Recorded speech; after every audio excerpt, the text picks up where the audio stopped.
Our next example, when we have a negative 5x squared plus 2, same thing, I ultimately want to get that x squared alone. Minus the 2 to each side gives me negative 5x squared equals negative 2.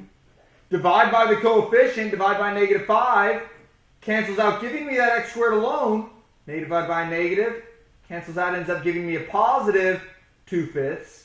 To get rid of that squared, take the square root of both sides. That cancels out, giving me x equals. Now, when I take the square root, I better say positive and negative, but here's what happens. Going back to square root of a fraction, power of a quotient, when I have the square root of a quotient, the quotient rule tells me square root the top, square root the bottom. But now I have a problem that I have a square root in the bottom. Here's when I have to rationalize the denominator. And this is where I keep calling it the play effect. Sometimes you have to run into these. Sometimes you don't. You just got to recognize certain steps you need to take at certain times. In this case, I end up with top times top is square root of 10. Bottom times bottom is square root of 25.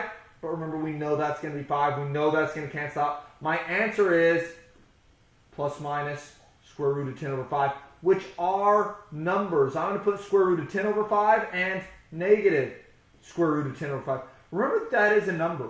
Square root of 10 is going to be pretty close to 3 squared gives me 9. 4 squared gives me 16. 10 is pretty close. My guess is going to be about maybe 3.1, 3.2.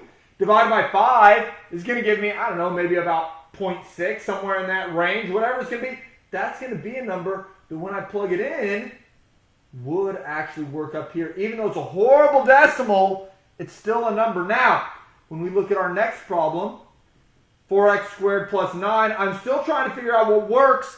I still ultimately just want to get that x squared alone. Minus 9 to each side. 4x squared gives me negative 9. Divide each side by the coefficient. X squared is going to give me negative divided by positive. It's going to be negative 9 over 4 this time, right? Last time they were both negative, so they canceled. This time only one's negative, so I have a negative answer. But now when I take that square root to get the x alone, what's going to happen is I have square root of a negative. Our shortcut, this was tack an I on it, move on. Anytime I take a square root, I will have plus minus. But now because it's a negative, I'm going to have that I. And that's the whole moral. The first half of this lecture was, whenever I have the negative, yes, that's not real, but now I just tack an I on it and move on. And yeah, that means different things for graphing. We won't see those, but let's finish up this problem. It's a fraction, square root the top, square root the bottom. Ends up being, this one's kind of nice because it's 3 over 2.